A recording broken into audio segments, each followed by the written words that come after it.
Ok, minha gente, bom dia. São exatamente 10 horas e 8 minutos. Estamos abrindo aí o nosso programa nesta sexta-feira, depois de uma virada de tempo, né? Ontem até que fez aí um veranicozinho na parte da tarde, né? Deu uma esquentada. Eu sinto lá por casa, a minha casa é fria. E ontem, à tarde, princípio da noite, à noite, a gente não sentiu frio em casa. Ou seja, deu uma virada aí o tempo, né? E hoje, menos frio, interessante é isso, menos frio e mais úmido, que a chuva chegou.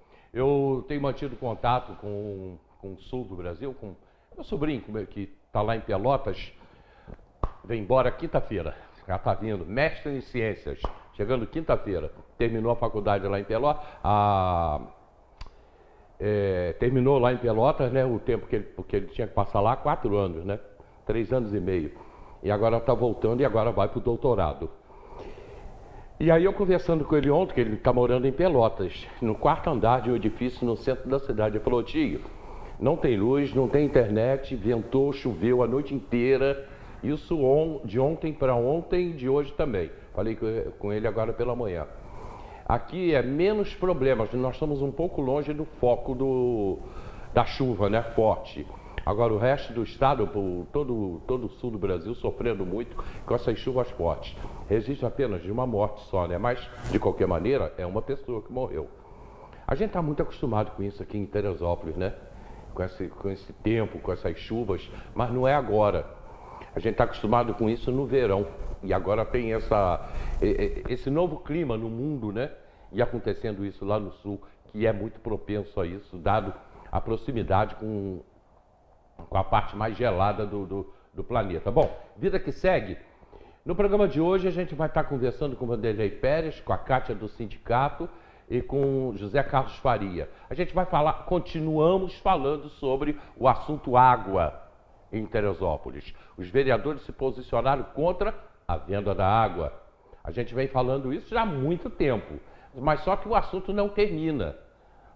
Cada dia tem uma novidade nova. E o Vanderlei vai nos trazer algumas novidades dos últimos dias. E a gente vai debater esse assunto. A Kátia vai estar aqui, a gente vai falar também sobre a situação do funcionalismo público, do salário dos funcionários, o que está acontecendo.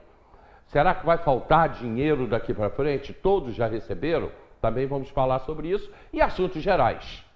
Um dos assuntos, dentro desses assuntos gerais, que a gente pode falar também, o Faria vai falar sobre o tempo, a influência do tempo lá no interior do município. Essas chuvas fortes quando chegam, que não chegaram agora aqui em Teresópolis, mas as geadas podem chegar muito rapidamente, né?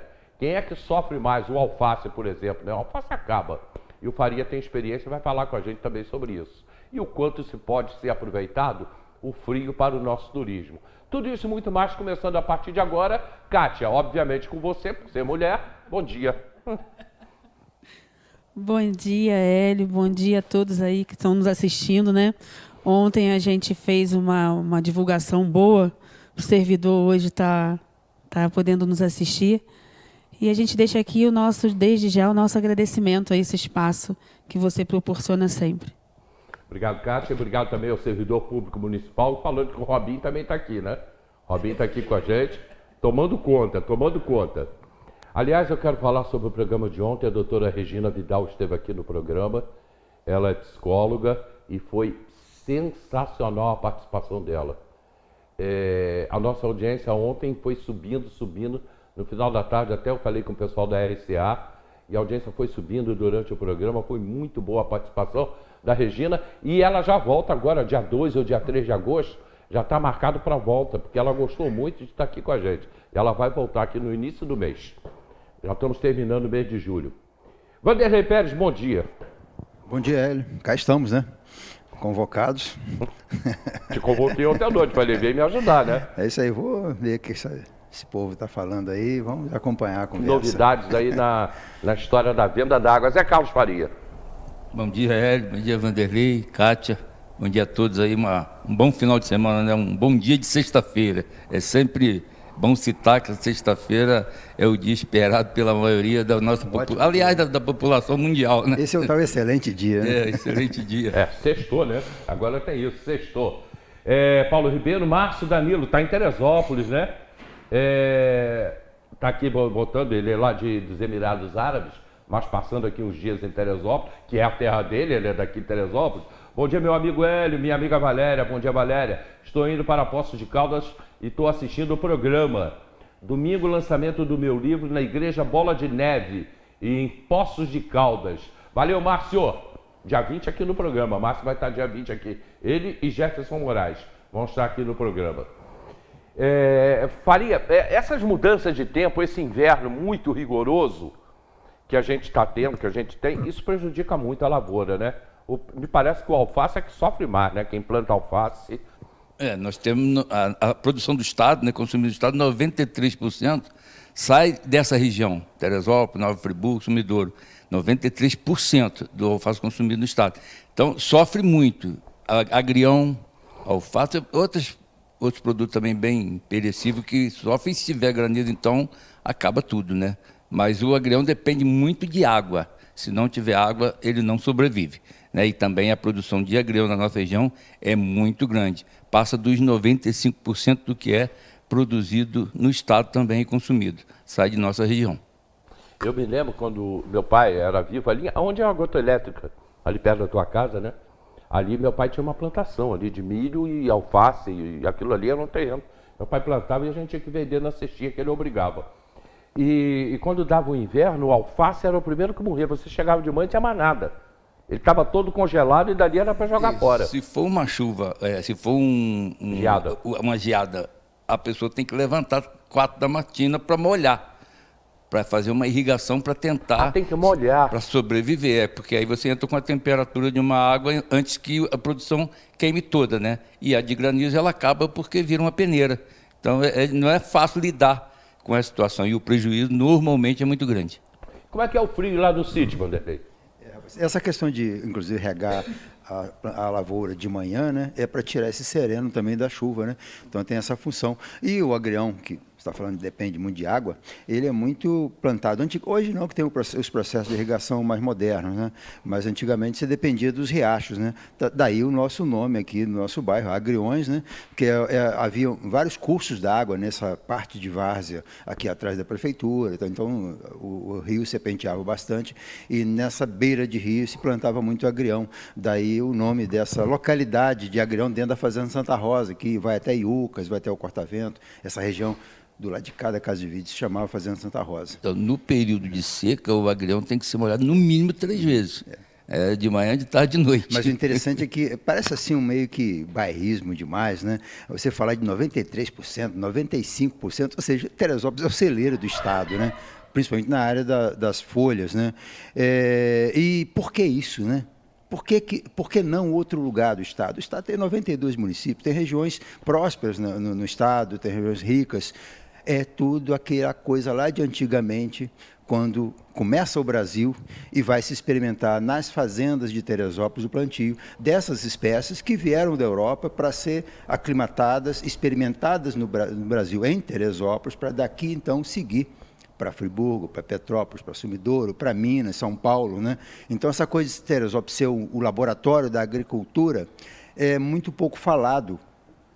Se não fosse, se fosse pouco falado no Brasil inteiro, tudo bem. Agora, ser pouco conhecido no nosso próprio município, né? Porque essa coisa das famílias que estão hoje no interior, que ainda lidando com a agricultura, e lidando mesmo como empresa, né? Não é aquela coisa de só ser o trabalhador, o braçal, mas como empresa mesmo, de ter prosperado com caminhões para levar processamento, tudo isso.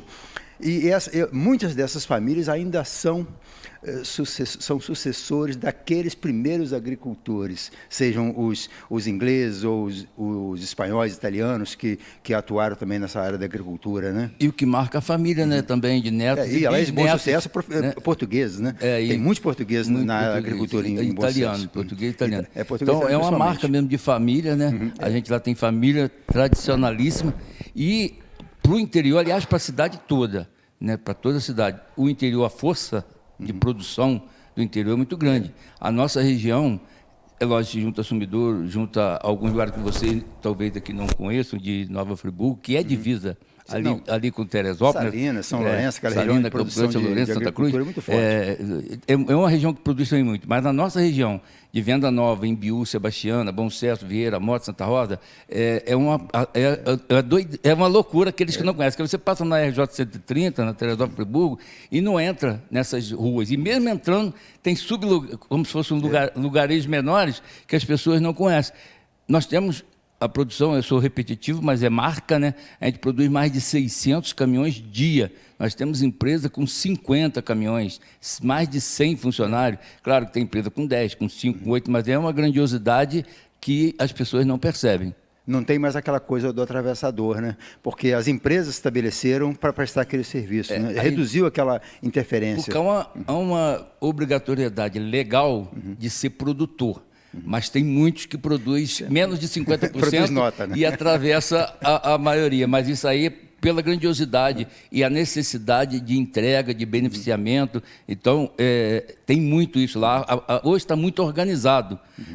Para você ter uma ideia, nós tivemos que trocar nome de um local do distrito há 20 anos atrás, porque iria entrar uma fábrica de água e a produção agrícola, naquele momento, começava a ter o beneficiamento. Então, teria tudo embalado e tem que ter o endereço nessas sacolas. E tinha, lógico, ainda algumas pessoas falam lá, córrego sujo, mas não existe mais córrego sujo, porque você não vai tomar uma água de uma fábrica que vai receber água do córrego sujo. Então, a comunidade se organizou, fizeram assembleias de associação de moradores, escolheram o nome e levaram um pedido para a Câmara, e eu fui autor do projeto que mudou para Vale Alpino.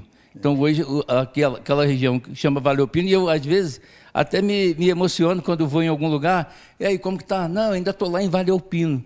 Quer dizer, as pessoas aderiram à ideia, a Associação de Moradores se organizou, foi a cartório, foi a empresa de ônibus, foi a empresa de luz, dizendo, agora é lei. Nós moramos em Vale Alpino. Eu já estava na imprensa nessa época. Eu fico... assim, ontem, quando eu recebi o convite, né? Amanhã, sexta-feira, eu falei, meu Deus, eu vou lá para aprender, porque, de fato, aqui são 2 escolas, né?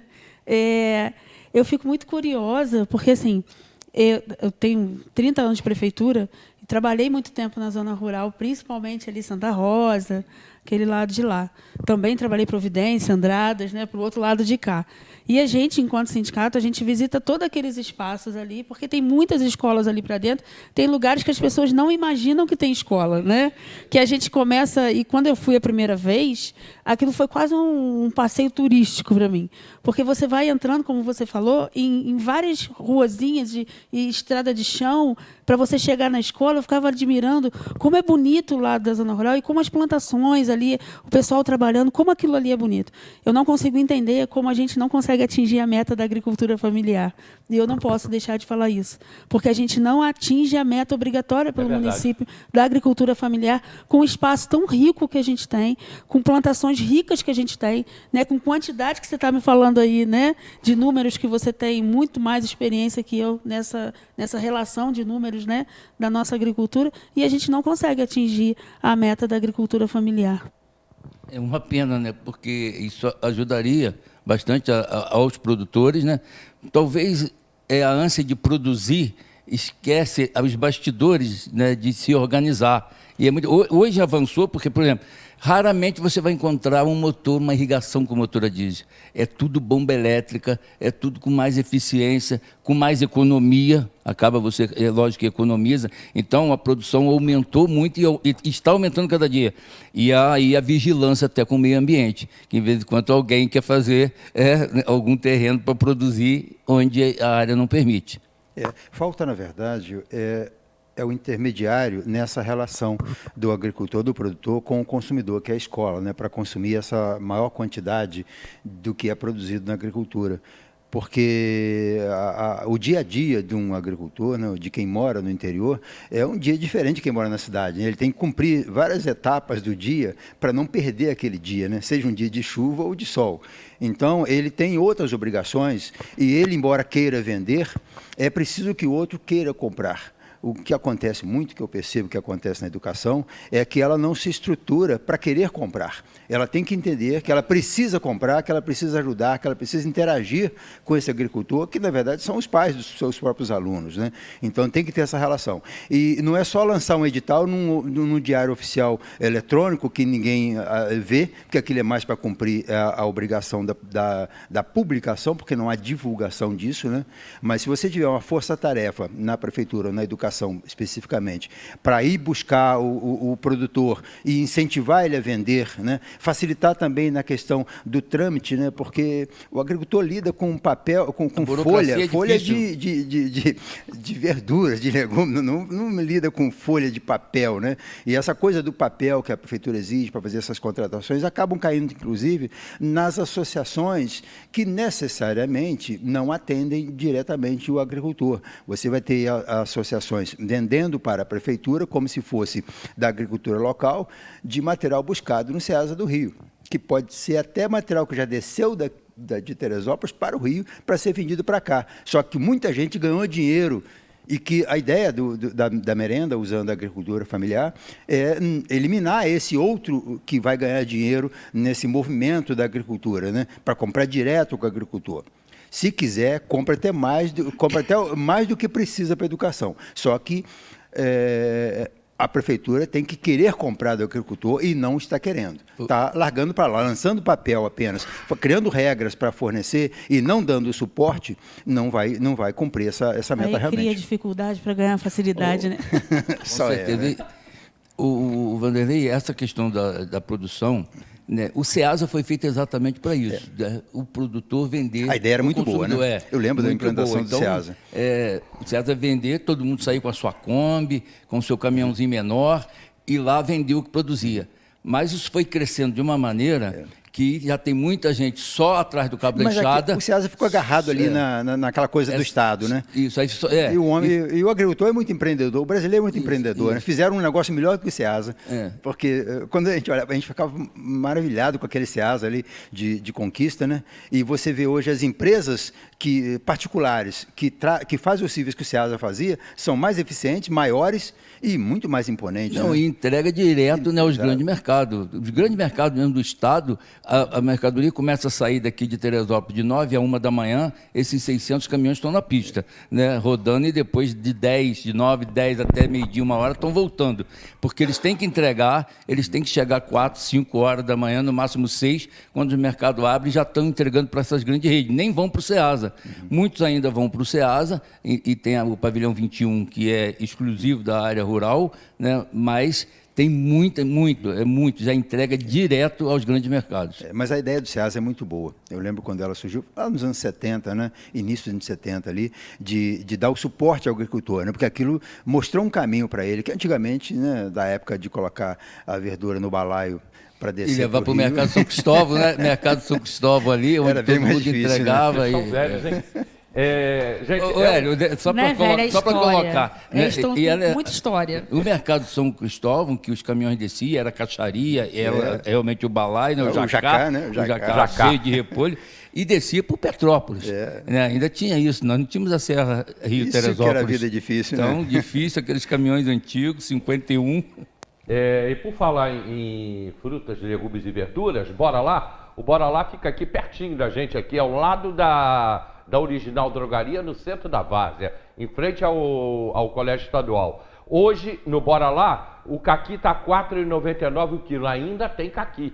Já liguei e falei, eu vou aí pegar caqui, hein? Caqui R$ 4,99 o quilo, ervilha R$ 2,99 a bandeja, batata baroa R$ 3,99 também a bandejinha, couve mineira R$ 1,49, o molho, naturalmente, laranja pera R$ 3,99 e o melão amarelo R$ 4,99 o quilo. Bora lá? Bora lá, em frente ao Correio da Várzea, ao lado da Original Drogaria. E esse caqui não é de Teresópolis, não. Esse caqui é de Sumidouro, é de Sumidouro, né, Faria? É de Sumidouro, é Campinas e Dona Mariana. Dona Mariana é o maior produtor. O que eu faço em Água Quente, aquela região nossa de terceiro, distrito segundo, olhando na plantação de alface, que é assumir de vista, em Sumidouro, quando você entra em Dona Mariana, é caqui. É caqui. Eu só passo pelo meio de caqui, plantação grande, tanto é que tem a marca lá, né, de ter a festa do caqui. Foi agora, uns 2 meses atrás, a festa do caqui lá em Mariana. O Jones deixou aqui pra gente uma pergunta e eu vou abrir com o Vanderlei, logo depois do comercial. Ele voltou: bom dia, Hélio. Sucesso com esse trio aí na TV. Obrigado, Jones. Me passaram que o prefeito não obedeceu à lei da Câmara que proibia festa na rua e está acontecendo no Parque Regadas. Vanderlei vai explicar isso pra gente. Tem explicação. A gente abre também falando sobre isso. Daqui a pouco a gente vai falar sobre a situação da água. A prefeitura, o governo entrou com um processo contra a Câmara de Vereadores para poder vender a água. Já teve repercussão disso e o Vanderlei vai explicar em detalhes para a gente. Tudo isso e muito mais aqui até o meio-dia, você fica com a gente.